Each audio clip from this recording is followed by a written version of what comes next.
Hi, this is Mary from Mary's Stamping Happening, and today we're doing the beginning stamping and or Stamping 101. And today I want to show you how to score a card. So we've got an 8.5 by 5.5 piece of cardstock right here. Let's bring this down. To make this a card base, we're going to score it at 4 1/4 because that's half of 8.5. So what I'm going to do is I've got my Simply Score tool.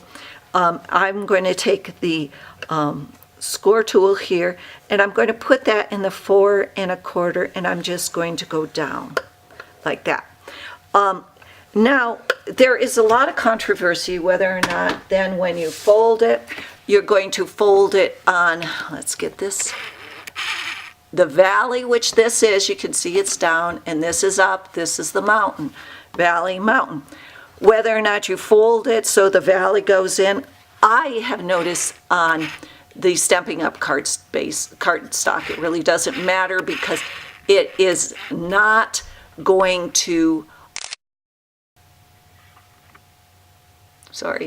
it's not going to crack. Some of the cheaper cardstock you get at Michael's or something like that will crack. So it doesn't matter if you fold on the mountain or the valley. You want to make a crisp fold, so either use a bone folder, you can use your stamp pad, you can use your block, whatever. But to make a crisp fold, you just go all the way down, and that wasn't in there. So you just go all the way down. And then you have a nice card base. Okay? Thanks for visiting. Make sure you sign up for my YouTube channel. Bye-bye.